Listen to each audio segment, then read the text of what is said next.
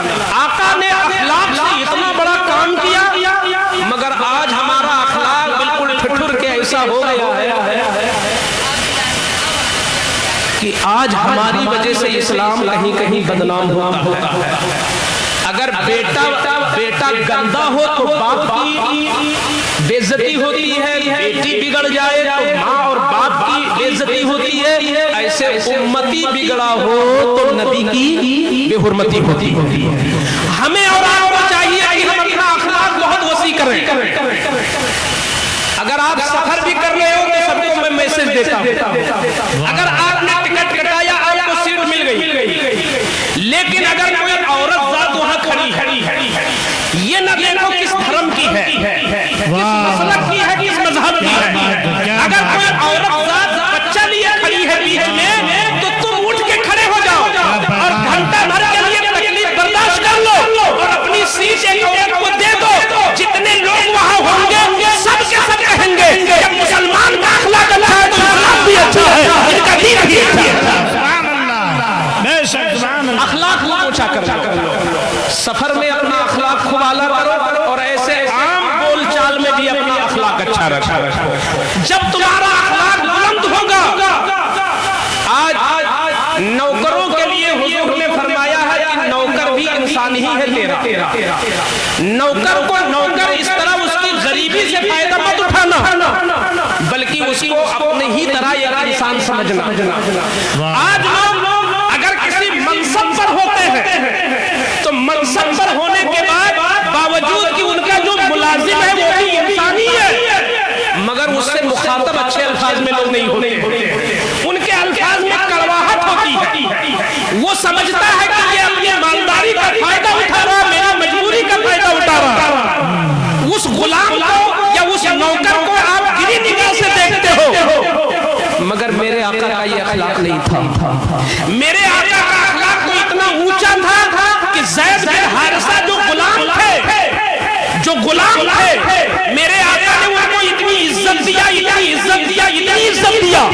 کہ جب ان کا باپ آیا پکڑنے کے لیے اور حضور سے کہنے لگا کہ یا نبی آپ کے پاس میرا بیٹا غلام بن کے اس کو آزاد کیجئے، میں لے جاؤں گا، پیسہ لینا وہ لے لیجئے۔ میرے آقا نے فرمایا نہیں، مجھے پیسے نہیں چاہیے، تم چاہو تو اپنے بیٹے کو لے جاؤ، اپنے بیٹے کو بلا لو، دیکھو وہ کیا کہتا ہے۔ جب بیٹا سامنے آیا اور حضور نے کہا یہ تمہارے باپ ہے، عرض کرزا ہاں یہ میرے باپ ہے، یہ میرے دوسرے والے چچا ہے۔ میرے آقا نے فرمایا آپ جانا چاہتے ہو تو چلے جاؤ۔ تو زید بن حارثہ نے اپنے باپ سے کہا کہ میرے باپ آپ کی عزت ہے میرے دل میں، آپ باپ ہو، لیکن قسم ہے مالک کی کوئی سگا باپ اپنے بیٹے کو وہ عزت دے